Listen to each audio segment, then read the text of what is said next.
Bonjour et bienvenue dans notre rendez-vous de Faites entrer l'invité. Pour cette rentrée, vous le savez, ou peut-être pas d'ailleurs, il est sous le signe de la politique. Chaque lundi, nous donnons la parole à un responsable de parti politique. Lundi dernier, vous avez pu suivre, et vous étiez très nombreux, je vous en remercie, sur notre antenne, le face-à-face avec le secrétaire général de l'Istiqlal, Nizar Baraka. Aujourd'hui, c'est au tour du patron du PPS, Mohamed Nabil Ben Abdallah. Nous faisons réagir nos invités sur la rentrée politique, la gestion de la crise actuelle, l'économie, mais aussi les derniers événements qui secouent la société marocaine.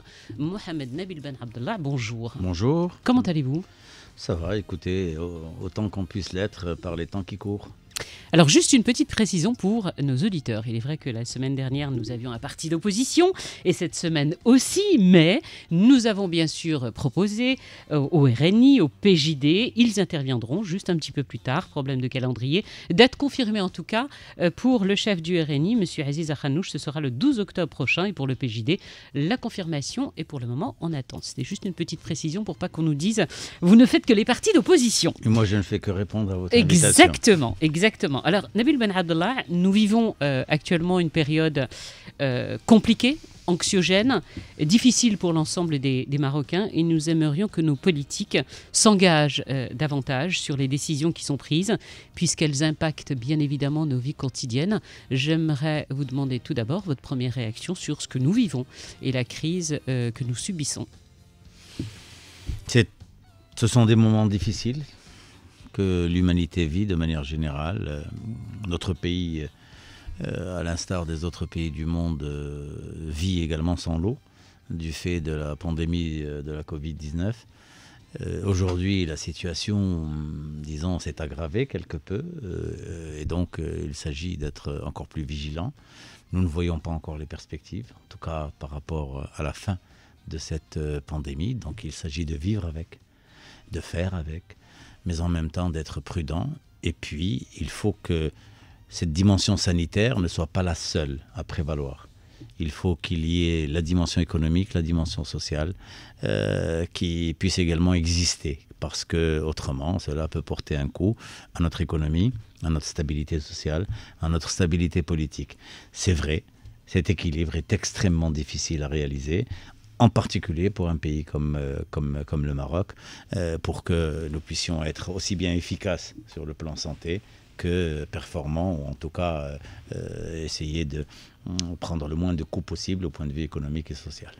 Alors, vous avez fait une sortie, une vidéo où vous avez dénoncé les décisions prises par le gouvernement et en particulier celles sur la rentrée scolaire. Pourquoi ? Nous n'avons pas dénoncé, je n'ai pas dénoncé personnellement les décisions. J'ai critiqué la manière. C'est un petit peu pareil. Non, c'est différent. Je vais vous dire pourquoi. Vous savez, un peu partout dans le monde, en tout cas dans les pays démocratiques, et notre pays aspire pour le moins à être un pays démocratique, construit sa démocratie progressivement. Dans les pays démocratiques, toutes les décisions sont préparées à l'avance, sont discutées. Les chaînes de télévision, publiques ou privées, les radios, les sites électroniques sont mis à contribution avec une forte présence politique, avec une forte présence du gouvernement qui doit mener la barque pour préparer les gens à toute décision. Nous avons une rentrée. J'ai parlé de la rentrée, j'ai parlé des décisions de Casablanca pour la fermeture de Casablanca, ou en tout cas le durcissement des mesures de précaution par rapport à Casablanca. En disant, aussi bien pour la rentrée, mais nous savions qu'il y avait une rentrée en septembre. Donc il fallait que partout il y ait discussion avec les parents d'élèves, sur les chaînes de télévision, sur les radios, comme je l'ai dit, avec les partis politiques, avec les syndicats qui sont concernés, avec les associations diverses. Mais il y a eu des discussions, notamment avec les parents d'élèves, les associations de parents d'élèves, puisqu'on a demandé à chaque parent de choisir entre le présentiel et le distanciel. La majorité se sont exprimés et ont dit on préfère que nos enfants, après autant de mois à la maison, aillent à l'école. Non, ce que j'ai critiqué, c'est que venir au dernier moment et demander à des parents... C'est la décision tardive qui est tombée la veille de la rentrée. Mais bien sûr. D'accord. Demander à des parents au dernier moment qui ne sont pas suffisamment outillés, qui n'ont pas les données nécessaires pour savoir est-ce qu'il faut privilégier le présentiel ou le distanciel, comment faire avec leurs enfants, quels sont les risques, etc. C'est pour cela qu'il faut qu'il y ait autour de cela débat public, discussion, que nous préparions les gens à prendre une décision. Voilà ce que j'ai dit. De la même manière, Casablanca, on savait durant tout le mois d'août que les chiffres étaient en train de devenir de plus en plus inquiétants. On le voyait, 300, 320, 350, 400, 450, jusqu'à la fin août. Donc, il fallait que il y a eu un discours de Sa Majesté. Le discours du 20 août, dans lequel Sa Majesté a insisté en disant, si jamais les choses perduraient et qu'elles s'aggravaient de cette manière, eh bien, il faudra prendre des décisions difficiles. À ce moment-là, le gouvernement devait, encore une fois, investir les médias publics, faire appel aux différentes forces de la société pour discuter et pour prévenir, pour dire, mais si nous continuons comme ça, nous allons être obligés de prendre des mesures de durcissement. Le faire un dimanche à 22h, ou à 20h par un communiqué, encore une fois, j'ai critiqué la manière, c'est une surprise. Ce sont des choses qui ne traitent pas les citoyens en citoyens. Mais justement, quand vous critiquez la gestion actuelle, vous avez même appelé le gouvernement à faire preuve d'une forte présence politique et un sens élevé de la communication, c'est ce que vous dites actuellement. Vous estimez qu'il n'y a pas suffisamment de communication ou que la communication en elle-même n'est pas claire, ou peut-être les deux d'ailleurs? Vous le remarquerez, les ministres, je peux comprendre qu'ils sont dans une situation difficile. Je voudrais vous dire que nous sommes là aussi pour soutenir tout ce qui est de nature, comme nous l'avons fait au début de la crise, tout ce qui est de nature à raffermir le tissu social, à créer l'osmose au niveau national, à faire en sorte que nous puissions résister ensemble. Pour ce faire, il faut une très forte présence politique. Première critique, ce gouvernement, et nous l'avons dit bien avant la Covid-19, ce gouvernement est désuni. Ce gouvernement est fait de forces qui n'arrêtent pas de se tirer dessus. Ce gouvernement, malheureusement, n'a pas de présence politique forte, à commencer par la présidence de ce gouvernement, mais également les autres partis qui le composent. Et d'ailleurs, c'est l'une des raisons fondamentales pour laquelle nous avons quitté ce gouvernement. Oui, je l'ai vous dire, c'est facile, Nabil Ben Abdallah, quand on est dans l'opposition, de critiquer à tout va. Pourquoi vous ne l'avez pas fait quand vous étiez encore au sein de l'exécutif? Eh bien, justement, je vais vous démentir en disant que nous l'avons fait. Nous l'avons fait longuement. Nous l'avons fait à partir du début du gouvernement Atmani. Nous l'avons fait en disant, attention, qu'est-ce que nous remarquons? Nous avons remarqué nos communiqués du bureau politique, ils sont légion, il y en a beaucoup que nous avons sortis sur ce registre, en disant, mais qu'est-ce que c'est que ce gouvernement qui travaille ensemble pendant la semaine et qui les week-ends, chacun des leaders composant cette majorité se retrouve dans des meetings en train de taper sur le gouvernement et de taper sur sa présidence du gouvernement. Le chef du gouvernement répond aux autres partis de la même manière. Un climat de désunion, comme je le disais, un climat délétère, aucune perspective de réforme. Cela, nous l'avons dit une fois, 2 fois, 10 fois, 15 fois. Nous avons attiré l'attention dans les réunions de la majorité. Je me suis adressé à plusieurs reprises, en privé, mais également en public, au chef du gouvernement pour lui dire « Il faut un nouveau souffle politique ». Rappelez-vous, en 2018, ça a été le slogan de notre congrès, un souffle démocratique nouveau. Eh bien, cela, malheureusement, nous ne l'avons pas vu venir. Et lorsque il y a eu changement de gouvernement ou remaniement gouvernemental, il y a 1 an à peu près maintenant, nous avons longuement discuté au parti et nous avons considéré qu'il était temps de partir. Nous sommes partis pour ces raisons, parce qu'il n'y avait plus de souffle réformateur, parce qu'il n'y avait plus de perspective de construction réelle démocratique et parce que nous étions dans un gouvernement qui ne pensait qu'à 2021, c'est-à-dire les élections et qui n'arrêtait pas, comme je le disais, d'avoir des divergences internes entre ça continue à aujourd'hui. Et lorsque, vous savez, je peux vous donner des tas d'exemples de cela. Pendant la Covid, il y a eu ce 22-20, cette loi dans laquelle nous nous sommes retrouvés avec toutes les forces politiques qui se sont désolidarisées de ce texte. Mais qui donc l'a adopté en conseil de gouvernement? C'est vous-même, toutes les forces politiques qui forment ce gouvernement. Nous avons vu comment il n'y a pas de portage. Vous voyez, vous, les leaders de la majorité se présenter devant le peuple, exprimer, essayer de mobiliser, essayer de faire en sorte qu'il y ait une prise en charge collective pour faire en sorte que notre pays résiste. Non, ils ne sont pas là. Même les sorties... Ils ne sont pas là, j'ai presque envie de vous répondre.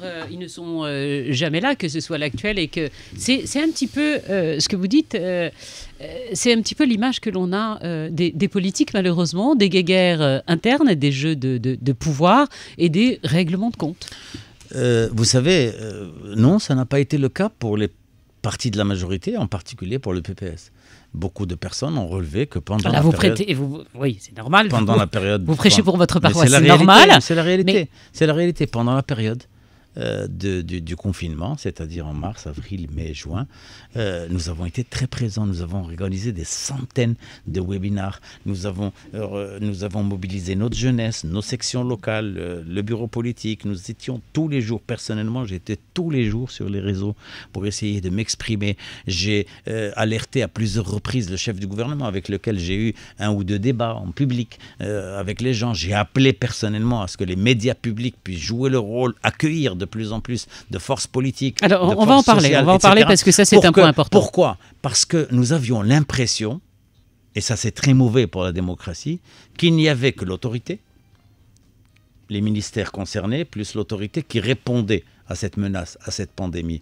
Or, un peu partout dans les communes, un peu partout dans les quartiers, il y a des élus, il y a des forces politiques, il y a des militants qui se meuvent, qui essayent au risque de choper la maladie, etc. Eh bien, il y a eu cela n'a pas été montré. Donc ça donne l'impression, encore une fois, qu'il n'y a rien, qu'il n'y a pas de vie politique, qu'il n'y a pas de vie partisane, qu'il n'y a pas de vie démocratique, et ça c'est très mauvais pour notre pays. Et or, il existe des partis, et nous en faisons partie également, qui agissent, qui font des choses aujourd'hui. Nous menons des actions au quotidien pour essayer de prévenir les gens, pour essayer de distribuer des masques, pour essayer d'aller dans les quartiers. Parce que vous êtes déjà en campagne. Non, c'est parce que c'est notre boulot de tous les jours. Alors allons-y sur le concret. Qu'est-ce que propose le PPS pour sauver l'économie marocaine? Vous le savez, des tas de sociétés sont dans une situation des plus dramatiques, en particulier les petites et moyennes entreprises qui ne s'en sortent pas. Vous l'entendez, des entreprises en faillite, des hôteliers qui sont obligés de mettre la clé sous la porte. Vous avez été entendu, vous aussi, par la commission spéciale sur le nouveau modèle de développement, et vous avez fait part notamment et mis en avant une charte sociale. De quoi il s'agit Alors, j'aimerais justement vous dire que nous avons été... Vous savez, il y a eu 2 ou 3 partis dans le PPS, pas plus. Sur les 8 principaux, sur les 10 partis qui comptent. C'est tous les partis qui ont été écoutés, non? Non, il y a eu 2 ou 3 partis qui ont présenté un document. Sur les propositions, vous voulez dire. Sur les propositions, il y a eu 2 ou 3 partis qui ont remis un texte, d'ailleurs au gouvernement, mais également à l'opinion publique. Et puis, nous avons aussi remis, c'était un texte supplémentaire que nous avons remis à la commission spéciale sur le nouveau modèle de développement. Le PPS a beaucoup travaillé pendant la période du confinement. Et nous avons sorti un texte qui est fait de propositions concrètes. Ce n'est pas de la littérature, ce sont des propositions concrètes sur le plan économique. Comment mobiliser le financement public, comment donner un rôle accru à l'État pour relancer l'activité économique, résister d'abord, faire en sorte qu'il y ait le moins de casse possible. Comment on fait? Vous pouvez nous donner un exemple? Mais bien sûr, nous avons parlé notamment de la nécessité pour l'État de jouer son rôle au niveau de la régulation de l'économie. En deuxième lieu, nous avons considéré que le financement public était quelque chose de fondamental, à travers le budget public, mais à travers également des moyens de financement innovants que nous avons proposés et sur lesquels je sais que le ministère des Finances essaye de travailler aujourd'hui. Nous avons considéré qu'il fallait, et nous voyons que certaines choses sont en train de se faire. Nous sommes heureux de voir le discours de Moulay Hafid sur la nécessité de s'appuyer sur une industrialisation, sur le fait que nous puissions arrêter d'importer un certain nombre de choses et de pouvoir les fabriquer au Maroc pour les fabriquer et ensuite pour consommer national, ce qui va nous permettre d'économiser nos devises. Nous voyons qu'il y a également des discussions sur le fait que le digital puisse se transformer en nouveau secteur de progression pour notre pays et également tout ce qui est écologique et environnemental. Malheureusement, nous ne voyons pas le gouvernement porter haut et fort ces mesures et nous ne l'avons pas vu dans la loi de finances rectificative. Nous attendons la nouvelle loi de finances, mais la note de cadrage n'est pas pour nous rassurer de ce point de vue. Et sur le plan social, nous avons considéré que l'heure est grave, qu'il va y avoir des dégâts, qu'il y a eu des dégâts. Il se dit déjà que nous avons perdu près d'1 million d'emplois.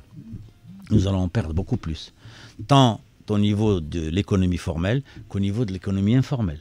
Et donc, nous avons considéré que oui, l'heure était à une sorte de pacte social dans lequel les entreprises, les syndicats, le gouvernement, mais également les forces politiques principales pouvaient s'engager fortement pour faire en sorte qu'à travers des mesures de soutien à l'entreprise, à travers des mesures qui dépasseraient le seul fait, ça fait partie de nos propositions, le seul fait de prêter aux entreprises, d'accorder du crédit, comme nous l'avons vu avec Daman Oxygène ou autres.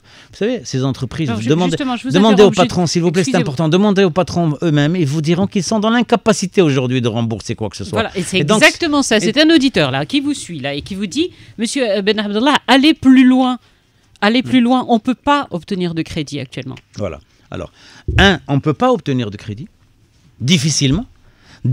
Combien même ces entreprises obtiendraient des crédits, comment les rembourser? Or, qu'est-ce qu'on fait? Eh bien, dans un certain nombre de pays, notamment en Europe, c'est vrai qu'ils ont plus de moyens, il y a eu une sorte de prise de participation par des moyens de financement innovants de la part de l'État. C'est-à-dire que l'État peut prendre des participations dans des entreprises pour les soutenir. Est-ce qu'il en a les moyens? Oui, il peut le faire à travers des fonds de financement divers qui peuvent être mis en place. Il y a moyen de faire en sorte que des entreprises puissent être soutenues. Et lorsque ces entreprises se porteront mieux, eh bien l'État pourra récupérer ses billes. Il est évident qu'il y a une part de risque, qu'il y a un certain nombre d'entreprises qui pourront ne pas s'en sortir. Mais c'est comme cela que nous allons préserver un minimum d'activité économique, que nous allons par la suite pouvoir mieux relancer l'activité économique, que nous allons préserver l'emploi et que nous allons éviter une grave crise sociale. Le plus dur est à venir. Donc, ce serait que l'État se porte garant, en fait, pour ces entreprises en très grosse difficulté. Ce porte-garant, l'État le fait déjà à travers la Caisse centrale de garantie. C'est déjà le cas à travers les Donc crédits. Ce serait qu'il prête l'argent?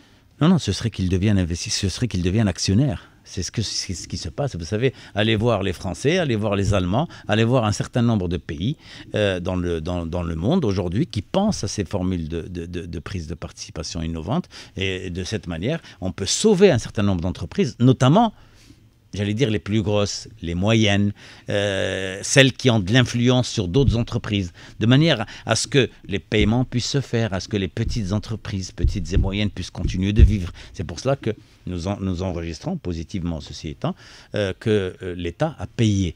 En tout cas, en avril-mai, l'État a payé ses arriérés à l'égard d'un certain nombre d'entreprises. Cela permet à ces mêmes entreprises de payer également leurs fournisseurs. Mais aujourd'hui, c'est en train de Ça, c'est une proposition, s'essouffler. Ce que vous soumettez là, c'est une proposition que vous avez faite. Elle est dans le document que nous avons présenté. D'accord, et quel accueil elle a reçu? Écoutez, nous attendons de voir cette loi de finances. Mais en l'état, vous le remarquerez, il n'y a que les formules de financement par crédit, à travers les prêts, qui a été mise en œuvre. Et elle est extrêmement limitée. Beaucoup d'entreprises n'arrivent pas à accéder au prêt et au crédit. Leur situation devient de plus en plus inquiétante. Qui dit situation inquiétante dit licenciement, dit donc chômage et dit situation sociale dramatique. Il faut prendre le taureau par les cornes. Je sais que le Maroc n'est pas un pays, nous n'avons pas les moyens de l'Union européenne pour mettre 750 milliards d'euros sur la table, plus ce qui a été mis avant. Mais nous pouvons développer des moyens conséquents pour faire en sorte que nous sauvions le maximum d'entreprises et que nous sauvions le maximum d'emplois et que nous préparions le pays. J'espère que nous pourrons redémarrer au début de l'année prochaine. Il faut être en position de redémarrer dans les meilleures conditions. Nous avons fait des propositions dans ce sens et nous avons dit que socialement, il s'agissait de profiter de cette occasion pour combattre la précarité, la pauvreté. Vous savez, 6 millions de personnes se sont inscrites pour avoir le soutien de l'État.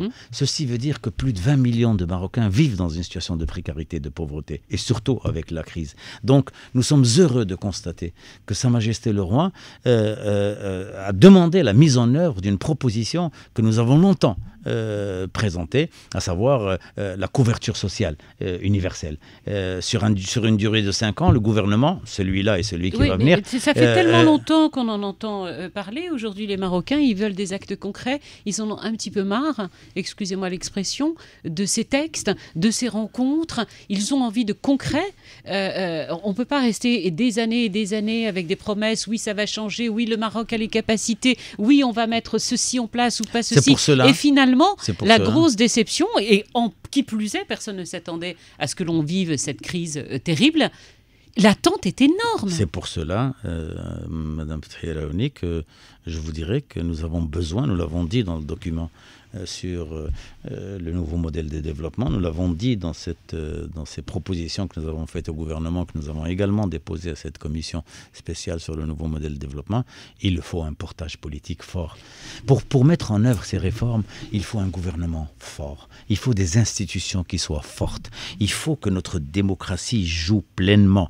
Arrêtons de croire que ce sont quelques technos, femmes ou hommes, qu'on va mettre ici en les appelant compétences. Regardez ce que ça donne dans la dernière version du gouvernement Atmani. Pas grand-chose. Et donc c'est pour cela qu'il faut réellement que nous puissions faire confiance à un politique qui, s'il se trompe, s'il sort de la route, s'il y a des sorties de route, notamment en termes de corruption ou autre, eh bien il faut sévir. Si ce gouvernement n'est pas capable de répondre aux aspirations des Marocains, eh bien, il y a les moyens pour faire en sorte qu'ils s'en aillent. Et il faut que nous ayons des gouvernements qui soient composés de forces politiques qui ont de la carrure, qui ont de la décision, qui sont capables de mettre en œuvre leurs décisions pour faire en sorte que le Maroc puisse avancer. Il y a un certain nombre d'orientations prônées par Sa Majesté. Il y a ce modèle de développement en discussion aujourd'hui. Mais demain, combien même nous aurons ce modèle de développement, il faudra le porter, il faudra le mettre en œuvre, il faudra passer outre les résistances, celles de l'administration, celles des milieux qui ne veulent pas du changement, les problèmes de l'éducation au Maroc, les problèmes de la santé au Maroc. Il y a des réformes énormes à mener. Pour cela, il faut des hommes et des femmes qui ont des convictions politiques chevillées au corps et qui sont capables de réellement prendre le taureau par les cornes et d'avancer. C'est pas le cas. C'est pas le cas avec ce gouvernement. Nous ne pouvons pas faire cela. Donc, comprenez bien qu'il faut un politique fort. Vous avez été au sein du gouvernement. J'entends tout ce que vous me dites, mais moi, je vais me faire citoyenne. Ça n'a pas avancé non plus. Soyez honnête. Soyez honnête. Oui. Vous avez fait des choses, mais ça n'a pas. Nous avons été dans des gouvernements, oui. Nous l'avons été même longtemps. Peut-être pour certains trop longtemps. Nous avons été au gouvernement depuis 1998. Et j'aimerais vous redire encore une fois qu'à chaque fois que nous avons été dans ces gouvernements, nous avons été la tendance la moins bien représentée au sein de ces différents gouvernements. Parce qu'il en est ainsi des urnes, et c'est ce que ça donnait. En 2016, les choses ont été différentes. Nous n'avons pas eu ce que nous méritions parce que les positions politiques qui ont été les nôtres ont entraîné une attitude négative à notre égard. Mais ceci est un autre problème. Donc de manière générale, nous nous sommes retrouvés, j'aimerais vous le dire, nous nous sommes retrouvés en 98 avec l'éducation nationale, avec la recherche scientifique et avec la question de la femme. Je vais vous dire très rapidement. L'Ismaël Alaoui, 67% de généralisation de l'enseignement, c'est passé à 92%. Voilà, en deux ans de responsabilité. Lorsque Saïd Sadi, on connaît ce qu'il a fait lorsqu'il appartenait au PPS sur la question de la femme pour poser la question du plan d'égalité par rapport à la femme. Nous avons vu les questions de recherche scientifique avec Omar El-Fassi. J'ai été responsable du ministère de l'Éducation nationale. Nous sommes dans une radio. La libéralisation de l'audiovisuel, ce sont des choses que nous avons faites. Et également les avancées en matière de code de la presse. On va passer à un autre sujet parce que le temps passe vite et qu'il est déjà 23. Excusez-moi. D'accord. Alors expliquez-moi pourquoi aujourd'hui il y a un secteur qui souffre également énormément en ce moment. C'est le secteur de la culture. Nos artistes, vous lisez, j'imagine, vous regardez des films, vous écoutez de la musique. Pourquoi nos politiques, pourquoi la culture chez nous reste le parent pauvre? Vous savez, dans les propositions pour le nouveau modèle de développement... Ah, mais ne reparlez pas des propositions, on en a parlé. Non, je vais vous dire tout de suite. Certains d'entre eux sont là en train d'écouter. Je vais vous le dire très rapidement. Et je vais vous dire ce qu'on a fait pour les artistes.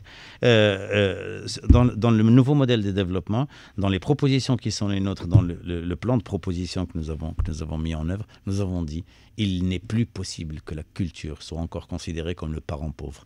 La culture est non seulement un besoin que nous devons respirer. Mais c'est vital, c'est notre ADN. C'est vital, c'est fondamental pour le tissu national, pour le sentiment d'appartenance. Qu'est-ce que vous proposez pour rehausser le niveau global de notre société. Et nous avons dit en outre que la culture était également un investissement productif. et non pas une dépense. Mais pourtant, c'est rare que ça apparaisse dans les campagnes électorales, le volet culturel. Et nous avons fait des propositions concrètes pour développer un secteur des industries culturelles. Maintenant, sur les artistes, j'ai passé des coups de fil pendant le Covid, pendant la période du Covid, le confinement, au chef du gouvernement, au ministre de la Culture, d'accord, pour leur dire attention, il y a des artistes qui souffrent. Je voudrais vous dire de les intégrer dans les plans d'aide que vous êtes en train de mettre en œuvre. Ça a mis du temps, ça a fini par se faire. Je me suis même intervenu pour les petits musiciens qui travaillent dans les petites cérémonies, que ce soit les petites dans les quartiers populaires ou que ce soit dans des cérémonies, dans des familles un peu plus aisées. Eh bien, cela aussi a permis de prendre en charge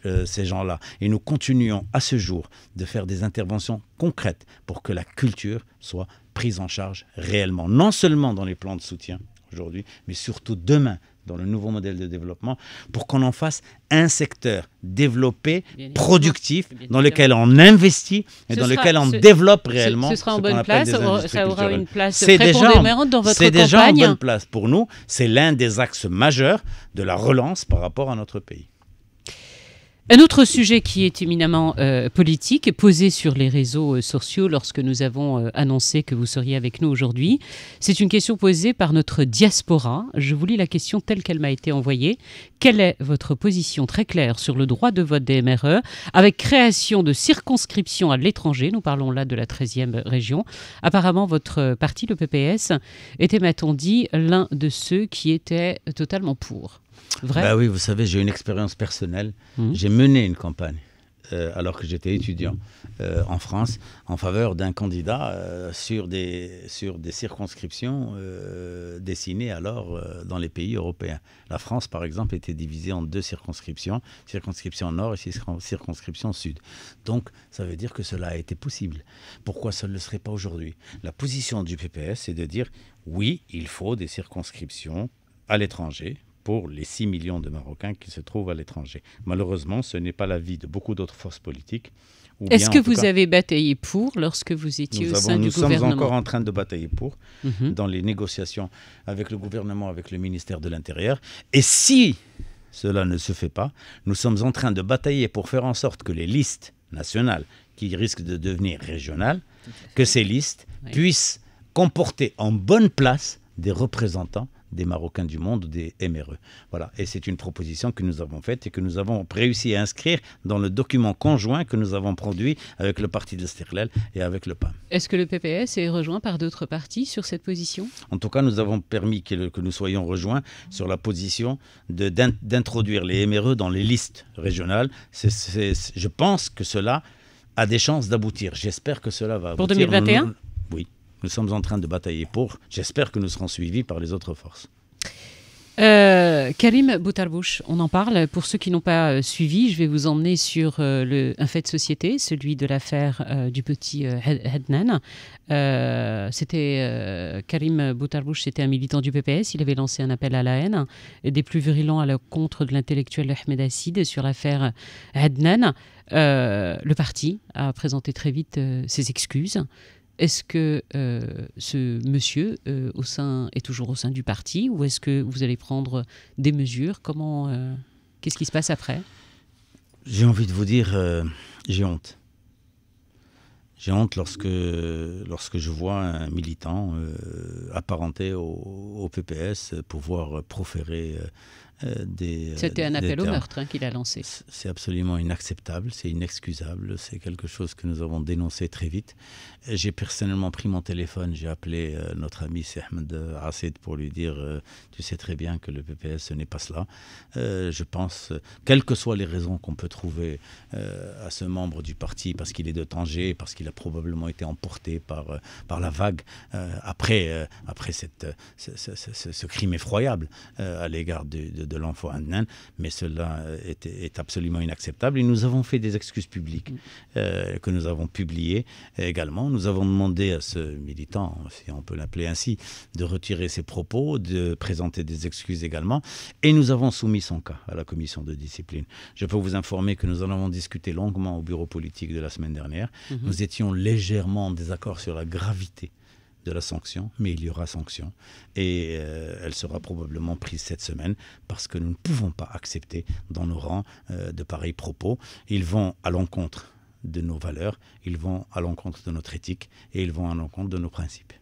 Nabil Ben Abdallah, après, ça fait seulement 2 semaines, cette affaire qui a bouleversé tout le Maroc, cette affaire du petit Adnan.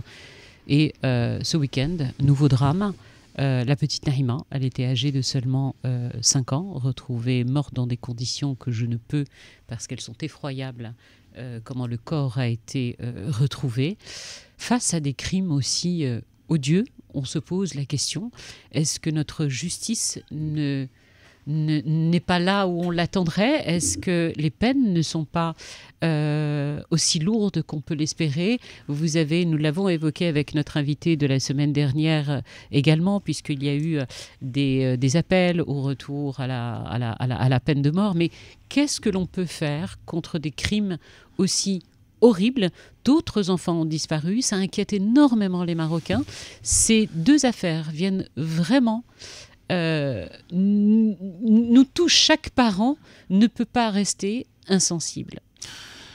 Sur ces dernières années, nous avons vu émerger ici et là des faits effroyables, comme celui d'Adnan ou celui de cette jeune fille, de cet enfant, à Zagora.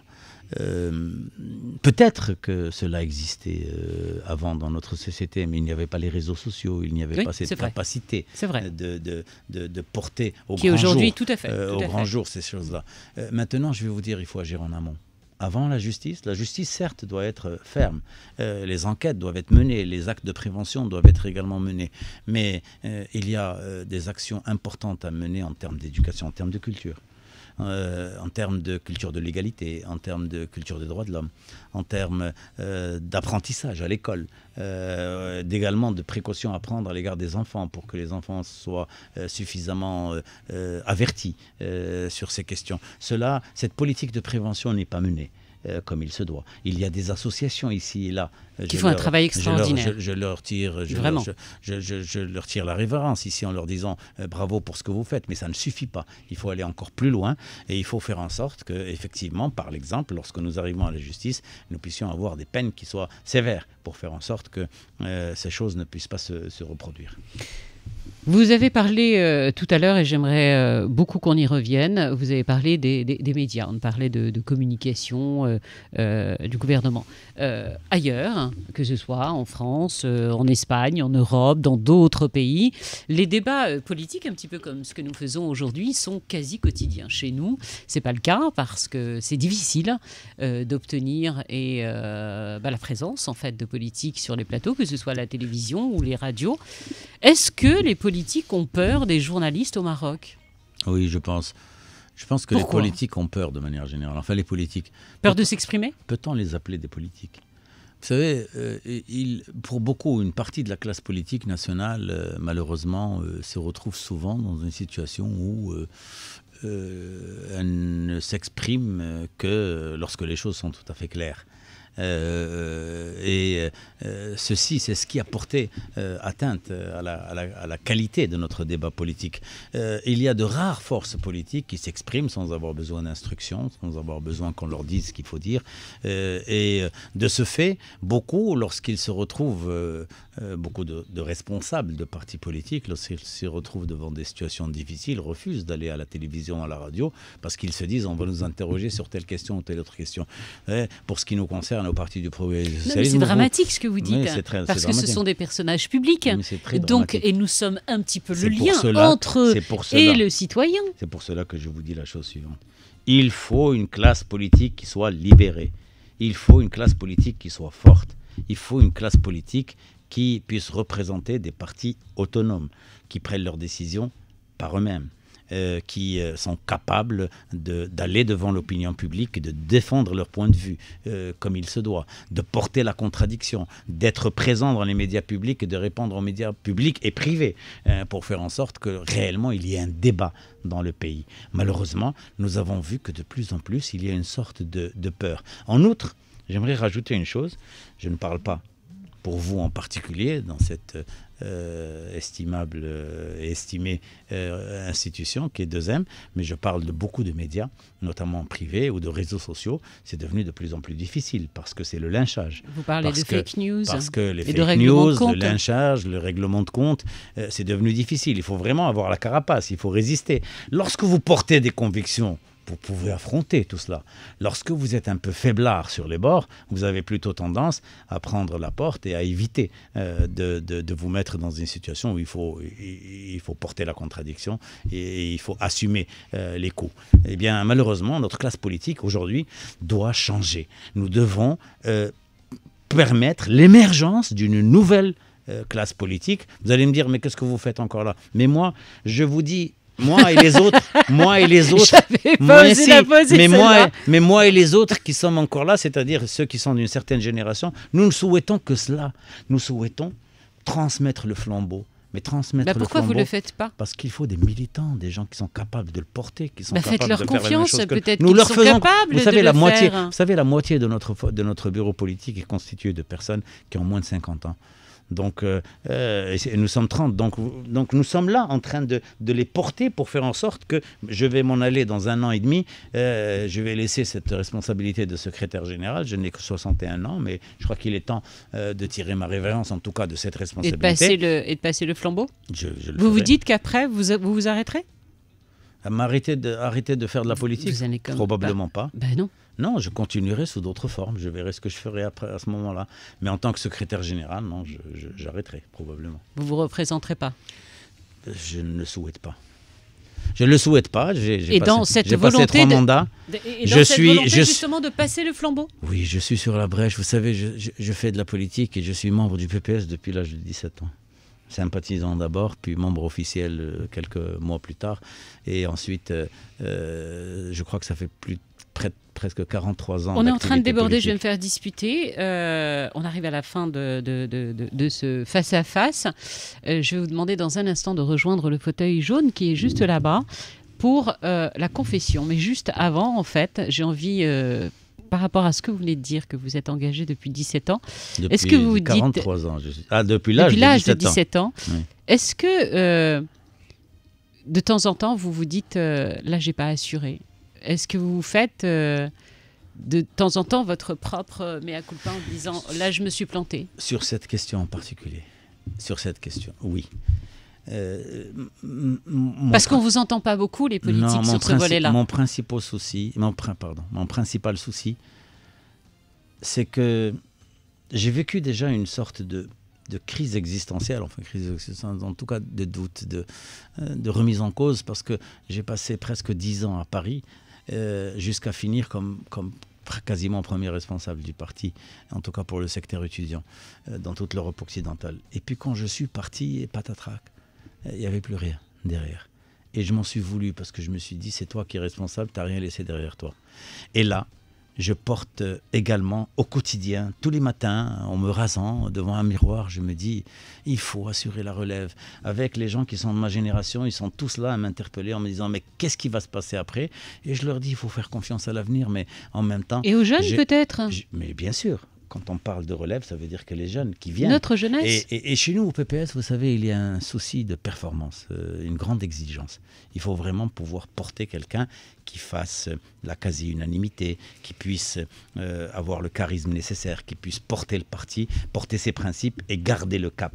Et ne pas porter atteinte à l'image du PPS. Je vais vous demander de rejoindre le fauteuil jaune. Vous avez un micro qui est juste à côté de vous. Nous avons beaucoup réfléchi durant cette saison comment nous pouvions en fait rapprocher nos politiques du citoyen.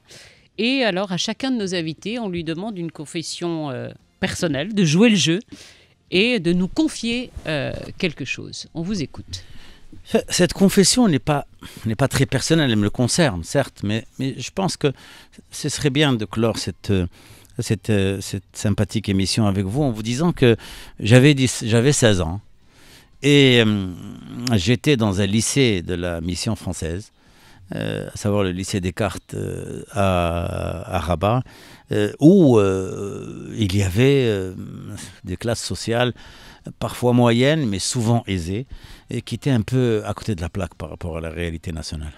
J'avais la chance d'être dans un quartier qui se situe à mi-chemin, j'allais dire, entre les quartiers aisés et les quartiers populaires de Rabat. Et donc je portais ce problème d'inégalité. Je commençais dès l'âge de 14, 15 ans à vivre cela parce que mes amis étaient de cette souche-là, c'est-à-dire en difficulté, mais également j'avais des amis dans l'autre bord. Et puis il y a eu, pendant que cet éveil politique se dressait en moi, il y a eu la marche verte.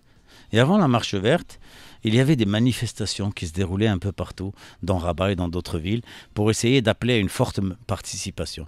J'ai appelé à ce que les élèves du lycée Descartes, j'étais alors en début de première, c'est-à-dire l'année avant la terminale, et j'ai appelé à une manifestation également et à ce qu'on puisse se réunir devant ce qu'on appelait la salle des profs, qui était une cour extérieure du lycée, pour qu'on puisse également manifester notre adhésion à cet élan patriotique extraordinaire. Je me suis retrouvé seul devant cette salle le lendemain, enfin le jour où j'ai appelé personnellement à ce sitting, j'allais dire. Et ça m'a profondément marqué. Et ça a constitué probablement le début, le commencement de mon action politique organisée. Progressivement, je me suis dit, il y a des choses à faire, il faut agir. Et c'est comme ça que je me suis progressivement approché du PPS jusqu'à y adhérer et jusqu'à faire le parcours politique qui est le mien. Votre plus grosse erreur politique? Je ne sais pas si, très honnêtement, si j'ai un reproche à me faire, c'est celui de ne pas avoir suffisamment ouvert le parti pour qu'il puisse être encore plus important, plus à l'écoute des citoyens, plus capable d'impacter la réalité nationale. Bien sûr que nous nous faisons des reproches. Et au quotidien, je suis dans l'insatisfaction. De grâce, permettez-moi de vous dire que nous ne sommes pas dans la satisfaction permanente. Personnellement, je m'en veux tous les jours. Je suis stressé tous les jours parce que je me dis, nous n'en faisons pas assez. Et le Maroc doit avancer plus vite. Et nous avons une part de responsabilité là-dedans. C'est bien de critiquer, mais encore faut-il assumer pleinement sa part de responsabilité en cela.